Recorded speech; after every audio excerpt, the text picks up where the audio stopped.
It's the pride and the tradition within each dorm that makes it so special.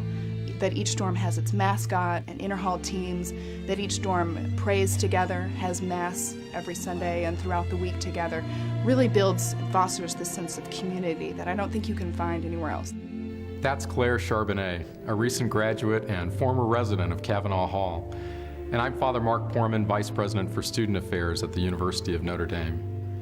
One of the most important parts of my job is to ensure that our residential communities are places where students like Claire can flourish in every way, intellectually, socially, and spiritually.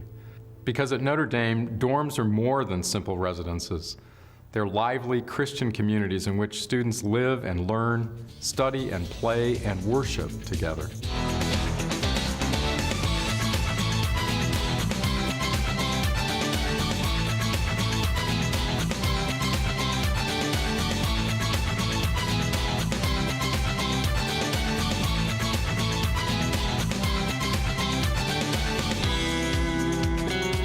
As a member of the Sorin Society, you help make sure that our students can continue to take pride in their residence halls by donating millions of dollars every year for urgent needs like dorm upkeep and refurbishment.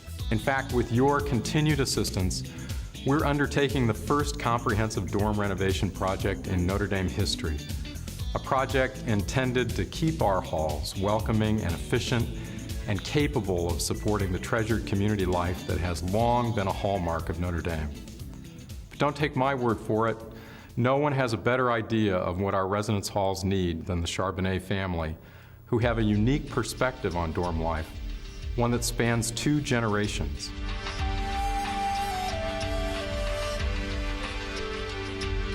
When I graduated from here, it was still all men. So, I mean, the last thought in my mind at that time was that I was going to be sending a daughter here, okay? Much less that she would live in my dormitory and graduate from my College of Engineering. It looks just the same, right? Oh, the dorm boy, don't you love it? When they converted it to a women's dorm, then they put sprinklers and smoke detectors in, right? We guys could have just burned, it didn't matter, right? But you got to take care of the ladies, right? The dorm was probably in greater danger when y'all lived here, though, I think. Well, we didn't have as much electricity, so there probably wasn't that danger. Fewer hair dryers and hair straighteners, no curling irons when the men lived here. The dorm rooms, when I got here, the singles were doubles at the time, the doubles were triples. We were really crowded in here. I think they were close to 300, if memory serves me right. Yeah, we have those crammed in freshman triples now. And I felt so terrible when the freshmen got here and saw these tiny little spaces they had to fit all of their stuff into, and here I am with my RA room. Is so nice. But well, I definitely think they should do everything they can to reduce the crowding. It was between my sophomore and junior years that Grace and Flanner were built, and that did a great deal to reduce the crowding in Cavanaugh, and I think that helped the atmosphere very much. I loved the little living room they had on every floor, the common room, and that's been lost because they've had to turn those back into rooms again. I was glad to discover this morning while showering that one thing hasn't changed. If somebody flushes the toilet, you can still get scorched in the shower, okay? Claire and Ed have shared with us there's a very real need to uncrowd our dorms, to create more common areas for socializing and study, and to update essential features like bathrooms and windows. Despite the physical needs, however, the dorms remain at the center of student life, where traditions are passed down through classes and generations, where lifelong bonds of friendship are forged, where students are awakened to a more profound understanding of themselves and their God.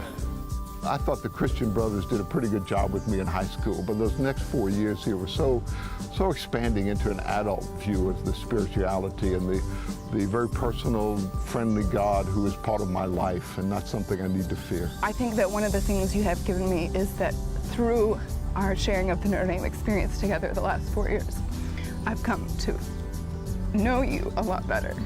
And I think that the love that we have shared together over the last 4 years has given me a greater appreciation of what God's love for each of us must be. Because, I mean, if this is what humanly love can be, how much more can God love each of us? Okay, we have to pause and dry our eyes now. Claire and Ed are only two of the thousands of Domers who have been changed forever by their experience of residential life at Notre Dame. Thank you for helping to make that experience possible, for them and for the many who will come after them. The residency has been the aspect of Notre Dame that has most exceeded the expectations I had for it. Thank you for the experience, for the knowledge and the desire to learn for the rest of my life, for the growth of faith that has taken place for me here personally, and for the lifelong friends that I will take with me from Notre Dame. How can you possibly say thank you enough times for that?